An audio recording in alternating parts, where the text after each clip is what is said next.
Hello दोस्तों, मैं Razi Jafri, diamond master in Atomy India. और आज मुझे मौका मिला है आपके साथ रूबरू होने का।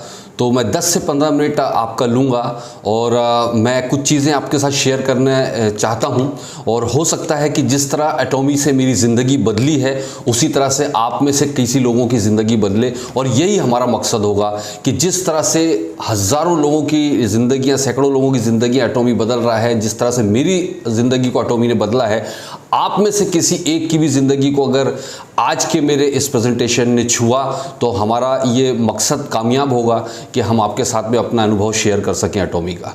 तो दोस्तों, मेरा नाम रज़ी जाफ़री है, मैं डायमंड मास्टर हूँ एटॉमी इंडिया में। और साथ ही साथ मैं अभी फ़िलहाल में एक फाइनेंशियल कंसल्टेंट भी हूँ। मैंने पार्ट टाइम बेसिस पर एटॉमी को शुरू किया था और दोस्तों आज डायमंड मास्टर हूँ। थोड़ा सा मैं अपने बारे में बताना चाहूँगा। मेरा जन्म जो है एक लोअर मिडिल क्लास फैमिली में हुआ है। मेरे फादर जो थे मध्य प्रदेश इलेक्ट्रिसिटी बोर्ड में एक ऑपरेटर की पोस्ट पे थे। 4 भाई बहनों में मैं सबसे बड़ा हूँ। और जैसा कि आपको पता है, पुराने टाइम में ऐसा होता था कि फादर जिस फील्ड में होते थे, नॉर्मली उसको बच्चे को भी सोचते थे कि उसी फील्ड में डाल दिया जाए। तो पहले ऑर्डर सुनाया जाता था, पूछा नहीं जाता था कि आपको ये करना है। आज हम अपने बच्चों से पूछ लेते हैं कि आपको क्या करना है। पहले ऐसा होता था कि बोल दिया जाता था कि आपको ये करना है। तो ऐसे ही मेरे साथ हुआ था। पापा का ट्रांसफरेबल जॉब था, तो हम छोटे छोटे गाँवों में भी रहे काफ़ी टाइम तक। और स्कूली एजुकेशन मेरा बिल्कुल गवर्नमेंट स्कूलों में जो हुआ, नीचे बैठकर जो टाटपट्टी पर बैठा करते थे उस पर बैठकर हम लोगों ने एजुकेशन लिया। फॉर्चुनेटली पढ़ाई में बहुत अच्छा था, तो मैं हमेशा टॉप किया, कहीं भी रहा मैंने टॉप किया था, फर्स्ट क्लास से पास होता रहा। लेकिन एक टाइम के बाद में पापा ने एक फरमान जारी किया था कि आपको ITI करना है, इलेक्ट्रीशियन ट्रेड से ITI करना है, जिससे मैं आपको आगे जाके जॉब लगवा सकूँ इलेक्ट्रिसिटी बोर्ड में। मेरा इंटरेस्ट नहीं था, लेकिन उस टाइम हम मना नहीं कर सकते, कोई भी हम मना नहीं करते थे। अपने जो बड़ों ने बोल दिया उसको मान लिया जाता था। तो मैंने भी ऐसे ही किया और ITI में मेरा एडमिशन हुआ। बड़ी दिल पर पत्थर रखकर पढ़ना चाहता था आगे, लेकिन 10th के बाद ही एडमिशन करा दिया गया। और जिस विलेज में हम लोग रहते थे, उस विलेज से ITI की जो दूरी थी करीबन 22 से 23 किलोमीटर की दूरी पर था। 23 किलोमीटर अराउंड पड़ता था वो। और सुबह सुबह 7 बजे वहाँ पहुँचना होता था। और हमारे पास इतने पैसे नहीं होते थे कि पापा मुझे सिटी में कहीं पे रख सकें, हॉस्टल वगैरह में। तो हमारे विलेज से ही मुझे जाना होता था। सुबह जाने का कोई साधन नहीं हुआ करता था। तो उस टाइम ऐसा हुआ कि मैं साइकिल लेकर सुबह सुबह निकलता था और करीबन 22 से 23 किलोमीटर जाता था। 22-23 kilometre, 45 kilometre per day cycling करता था लगातार 2 साल तक। साइकिल से जाकर मैंने ITI पूरा किया। और उसके बाद में एक छोटी सी जॉब इलेक्ट्रीशियन के तौर पर एक फैक्ट्री में मुझे मिली। As a electrician just like एक लेबर वर्क की तरह काम किया मैंने। और साथ ही साथ पढ़ाई का जुनून था, तो मैंने काम के साथ साथ मैंने अपना ग्रेजुएशन पूरा किया। फिर उसके बाद पोस्ट ग्रेजुएशन भी अपना पूरा किया। और इकोनॉमिक्स में मैंने अपना पोस्ट ग्रेजुएशन पूरा किया। और टोटल हिंदी मीडियम से हम लोग पढ़े थे सरकारी स्कूल में। तो इंग्लिश का एक जुनून था कि इंग्लिश मुझे आना चाहिए। और शुरू से एक ड्रीम हुआ करता था, मेरा सपना था कि मुझे ये लेबर वर्क नहीं कर सकता, मेरे बस की बात नहीं थी। बड़ी मजबूरी में हम कर रहे थे, लेकिन कोई रास्ता नहीं मिलता था कि करना क्या है। कोई वाइट कलर जॉब, कोई अच्छा अपना ऑफिस हो, ऐसा ड्रीम बचपन से, मतलब जब मैं पढ़ाई कर रहा था तब से था। लेकिन हुआ क्या कि मेरा इंग्लिश भी नहीं आता था। तो फिर धीरे से ऊपर वाले ने, जब आपके ड्रीम मजबूत होते हैं और उस ड्रीम को आप जब आप प्यार करते हैं दिल से, किसी के कहने से नहीं, तो ऊपर वाला कहीं ना कहीं आपकी मदद ज़रूर करता है दोस्तों। एक बंदा आया कुछ टाइम के बाद में, मैं अपना एक दुकान खोल के बैठा था। मैंने जॉब छोड़ के अपने इलेक्ट्रीशियन की दुकान की थी, जहाँ मोटर वाइंडिंग और इलेक्ट्रिक फिटिंग का काम किया करता था मैं। और वहाँ एक दोस्त ने मुझे नेटवर्क मार्केटिंग इंडस्ट्री से रूबरू कराया। और वो दिन मेरी ज़िंदगी का सबसे बड़ा ट्रांसफॉर्मेशन वाला दिन था। मेरी लाइफ, मेरी पर्सनालिटी, सब कुछ बदला वहाँ से। 22 साल की, 23 साल की एज में पापा की डेथ हो गई। पूरा बोझ मेरे ऊपर आ गया था। उस टाइम अर्निंग का कोई सोर्स नहीं हुआ करता था, बड़ी मुश्किल से हम अपनी दुकान चला पाते थे। लेकिन दोस्तों वहाँ से ट्रांसफॉर्मेशन हुआ और मुझे अच्छे मेंटर मिले, अच्छे लोगों का एसोसिएशन मिला और इसका नतीजा ये हुआ कि मेरी पर्सनालिटी डेवलप होती गई। मुझे इंग्लिश सीखने का जुनून था तो मैंने इंग्लिश किताबें पढ़ना शुरू किया, जैसा the magic of thinking big मेरी पहली बुक थी। जब मैंने पढ़ना शुरू किया, इंग्लिश नहीं आती थी लेकिन मैं इंग्लिश में पढ़ता था, उसका ट्रांसलेशन करता था और उसका नतीजा ये हुआ कि इंग्लिश इतनी मजबूत होती गई और मैं बिना किसी इंग्लिश की कोचिंग के इंग्लिश में मास्टरी हासिल करना शुरू किया, इंग्लिश बोलना, इंग्लिश समझना शुरू किया। साथ के दोस्त हैरान थे कि हमारे साथ तो नीचे बैठकर टाटपट्टी पर पढ़ा, हिंदी मीडियम में इंग्लिश कैसे जानने लग गया। तो मैंने वही कहा कि जब आपको किसी चीज़ को पाने का जुनून होता है तो आपको ऊपर वाला मदद तो करता है, लेकिन वो मदद भी तभी करेगा जब आपके अंदर वो पैशन होगा उस चीज़ को पाने का। तो मैंने करा, आगे बढ़ते गया और नेटवर्क मार्केटिंग इंडस्ट्री से हम रूबरू हुए। लेकिन दोस्तों इस दौरान में बहुत ही मुसीबतों का सामना, मैं आपको शायद इतने शॉर्ट वीडियो में बता नहीं सकता हूँ, कितने सारे चैलेंजेस ज़िंदगी ने दिए, कितने सारे चैलेंजेस से हम रूबरू होते हुए मैं आगे निकलता गया। और इसी दौरान में आगे चलते चलते दोस्तों ऐसा भी एक दौर आया था जब मैं फाइनेंशियली बहुत ज़्यादा स्ट्रगल किया और साथ ही साथ फाइनेंशियली ही नहीं बल्कि एक ऐसा भी दौर आ गया था जब मैं अपनी हेल्थ को लेकर, मतलब ऑलमोस्ट ऐसा हो गया था एक दौर में कि जब मुझे ऐसा लगा कि मैं अभी शायद दुनिया में बच नहीं पाऊँगा, कोई गाइड करने वाला नहीं था। पापा बहुत छोटी उम्र में चले गए थे तो मुझे अस्थमा का और अटैक आना शुरू हो गया और साथ ही साथ मुझे माइग्रेन की प्रॉब्लम रहने लगी और बहुत सारे चैलेंजेस, मुझे रात के 2-2 बजे एडमिट करना पड़ता था। वहाँ से मैंने अपने आप को बिल्डअप किया, वहाँ भी अपने आप से खुद ही लड़ाई लड़ी, अपने आप को मैंने योगा प्राणायाम से रिजुनेट किया और दोस्तों उस अस्थमा की लड़ाई से मैं जीता और आज 15 साल हो गए, मुझे एक भी गोली खाने की ज़रूरत नहीं पड़ी, जबकि मैं इनहेलर लेता था। तो वो अपने आप की लड़ाई अपने आप से जीता मैंने, वो भी पैशन के बल पर, सिर्फ कि मुझे ये करके दिखाना है, वो करके मैं जीता उस लड़ाई को। और आज ऊपर वाले की मेहरबानी है, उस परवरदिगार का शुक्रिया है कि उसने मुझे दुनिया का सबसे स्वस्थ और फिट इंसान बनाया। लेकिन उसके लिए अगेन उसने मदद तभी की जब आप खुद के अंदर पैशन होता है। तो दोस्तों नेटवर्क मार्केटिंग कंपनियों से रूबरू हुआ, लेकिन इस दौरान में जब मैंने देखा कि स्टेबिलिटी कहीं नहीं थी, एक ऐसे प्लेटफॉर्म की तलाश मुझे थी कि जहां मेरे बच्चों का और मेरा फ्यूचर सेफ हो, करियर सेफ हो और एक परमानेंट मुझे करियर मिले। इसी दौरान एटॉमी से इंट्रोड्यूस हुआ दोस्तों, और एटॉमी का जब मैंने पूरा स्टडी किया तो मेरे को यहाँ से जब आवाज़ आई ना, यस यही वो चीज़ थी जिसकी तलाश शायद मैं कई सालों से कर रहा था दोस्तों। और साथ ही साथ जब मैंने एटॉमी को बिल्ड करना शुरू किया, आगे देखा, तो मुझे जो एटॉमी में जो बहुत अच्छी चीज़ लगी और मैं जो आप लोगों के साथ भी शेयर करना चाहूँगा, जो भी लोग मुझे सुन रहे हैं, जो भी लोग मुझे देख रहे हैं, चाहे वो एटॉमियन हो, चाहे एटॉमी में नहीं हो, दूसरी नेटवर्किंग कंपनी में हो, एक आम इंसान हो, उन सबको मैं एक मैसेज देना चाहता हूं कि मैंने एटॉमी को क्यों ज्वाइन किया, क्या ऐसा रीज़न था कि हमने बिना पैसे के प्री लॉन्च में 2 साल 1.5 साल तक काम किया, क्यों इस प्लेटफॉर्म की तलाश थी हम लोगों को। तो आप देखिएगा किसी भी कंपनी को परखने के लिए जो सबसे इंपॉर्टेंट पार्ट होता है, उसके जो 5P होते हैं, उसका प्रमोटर कौन है, कंपनी का प्रमोटर कौन है, कंपनी का प्लान क्या है, कंपनी के प्रोडक्ट्स क्या हैं, कंपनी का एजुकेशन सिस्टम कैसा है, ये सारी चीज़ें देखनी होती है दोस्तों आपको। तो जब मैंने इन सब चीज़ों को देखा, हेंगेल पार्सर के बारे में स्टडी किया, मैं दंग रह गया। मैंने जब इस कंपनी का प्लान देखा तो मैं देखकर हैरान रह गया कि ये इक्वल डिस्ट्रीब्यूशन सिस्टम है, मतलब नीचे के लेवल पर सबसे ज़्यादा डिस्ट्रीब्यूशन है जिसकी रिक्वायरमेंट होती है। तो ये प्लान अमेजिंग प्लान था। और साथ ही साथ मैंने जब इसकी प्रोडक्ट की क्वालिटी देखी तो रियली मैं आपको वादा करता हूं दोस्तों, शायद इस प्रोडक्ट को कंपैरिजन दुनिया में किसी कंपनी से आप नहीं कर सकते। इतना हाई स्टैंडर्ड क्वालिफाइड प्रोडक्ट्स हैं हमारे, इतना स्टैंडर्ड प्रोडक्ट्स हैं हमारे पास में, इसके रिजल्ट्स अनबिलीवेबल हैं। आप देखिए इसके टेस्टिमोनियल्स, हज़ारों की तादाद में टेस्टिमोनियल्स आपको मिलेंगे, हमने यूज़ किए उन प्रोडक्ट्स को।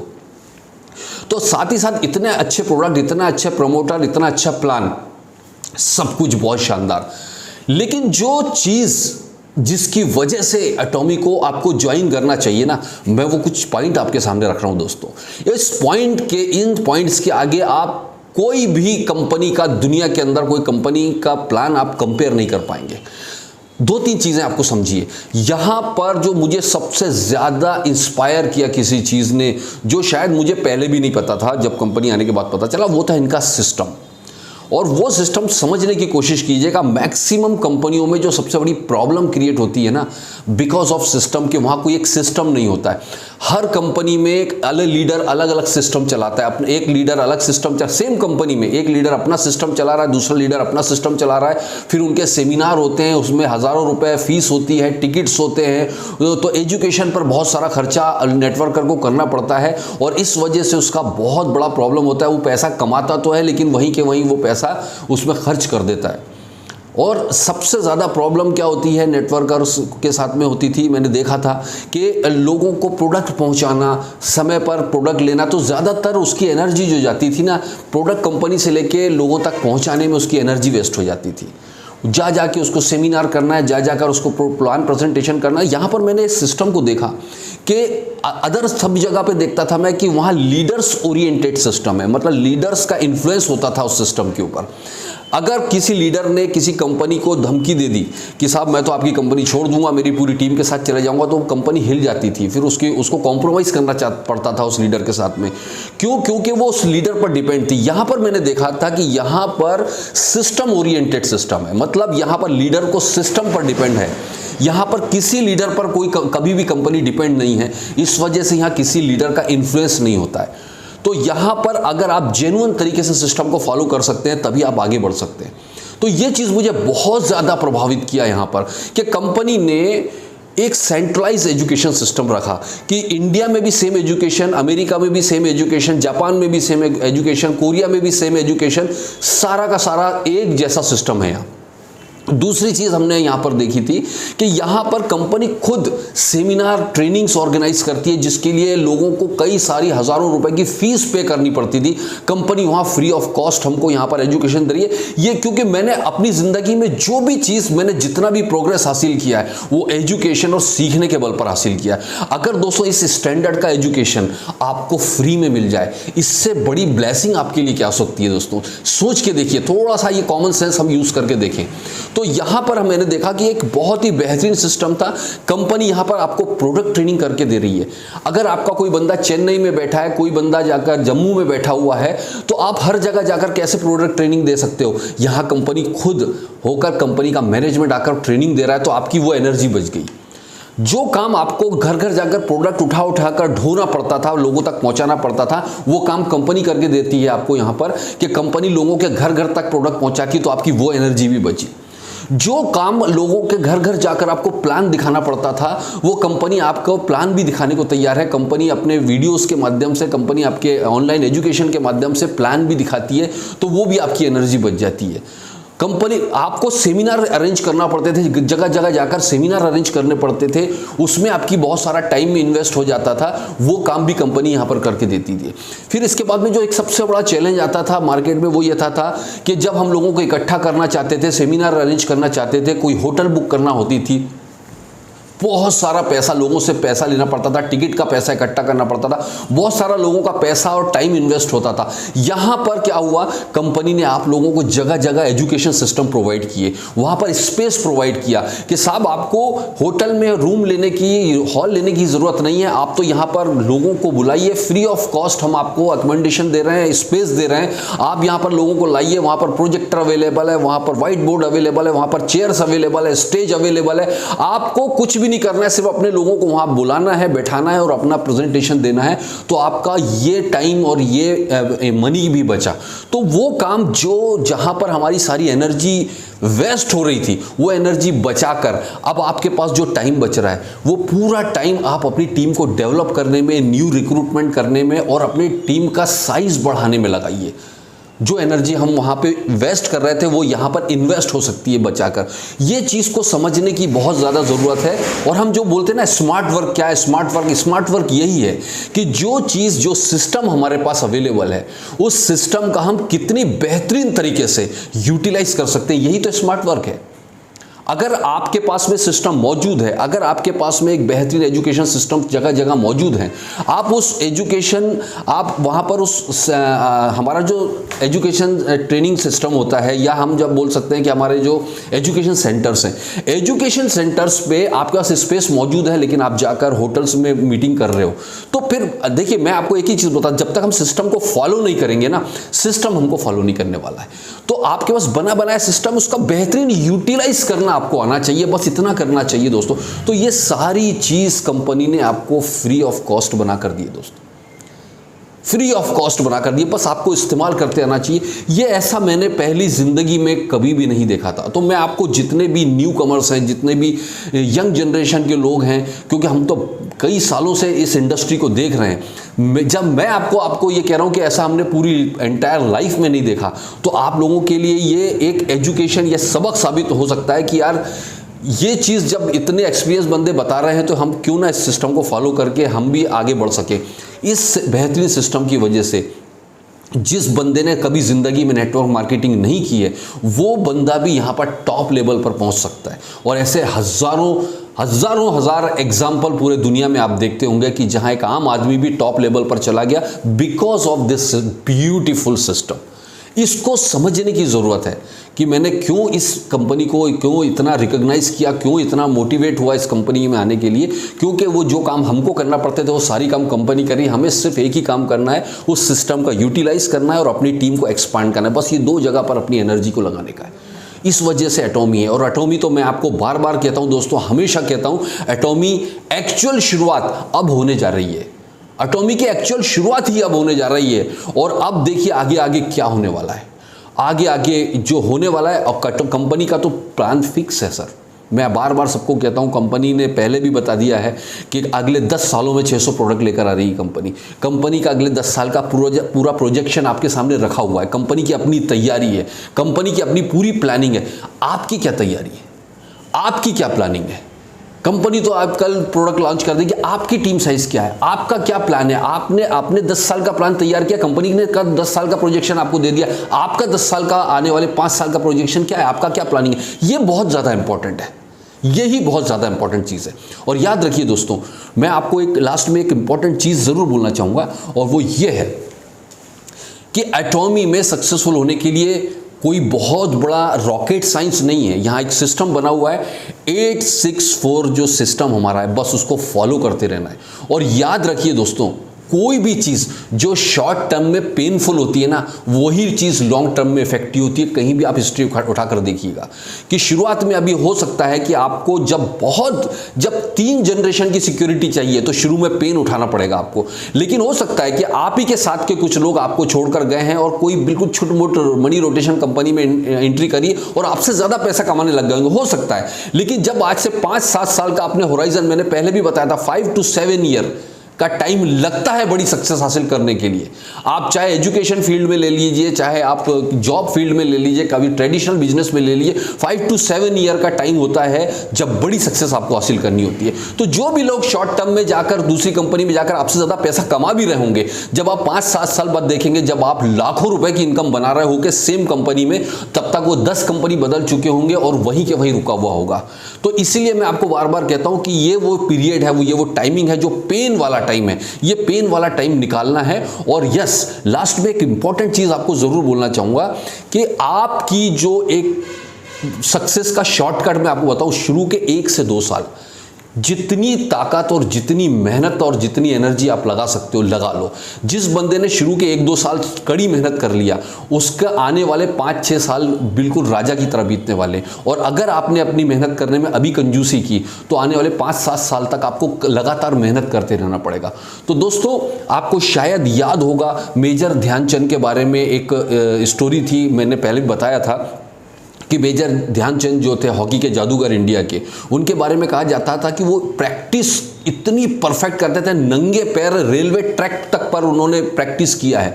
वो बहुत प्रैक्टिस, एक बार एक ओलंपिक में पहली बार ऐसा हुआ कि आधे टाइम, हाफ टाइम तक कोई गोल नहीं हो पाया इंडिया की तरफ से। तो लोग ये समझने लगे कि शायद मेजर ध्यानचंद जो है अब चूक गए, इनका टाइम गया। लेकिन जब हाफ टाइम हुआ तो लोगों ने उनसे पूछना शुरू किया, क्या बात है, अब आप जा चुके हैं, आपका टाइम ख़त्म हो चुका है, क्या आपसे एक भी गोल नहीं हुआ? तो मेजर ध्यानचंद ने बोला कि गोल पोस्ट को एक बार फिर से नपवाया जाए, इसमें कहीं गड़बड़ है। चूंकि मेजर ध्यानचंद बहुत बड़ा नाम थे, इस वजह से उनके कहने पर गोल पोस्ट को नापा गया फिर से, तो पता चला 2 इंच छोटा था।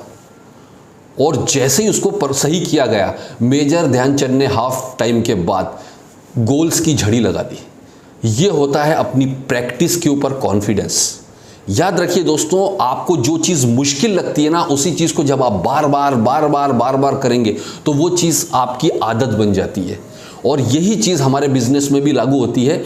और जाते जाते आप लोगों से मैं सिर्फ इतना कहना चाहूँगा कि जीतूंगा ये खुद से वादा करो। जीतूंगा ये खुद से वादा करो। जितना सोचते हो कोशिश उससे भी ज़्यादा करो। तकदीर भी रूठे पर हिम्मत ना टूटे। तकदीर भी रूठे पर हिम्मत ना टूटे। मजबूत इतना अपना इरादा रखो। मजबूत इतना अपना इरादा रखो। So thank you very much दोस्तों। जय हिंद, ऑल द बेस्ट।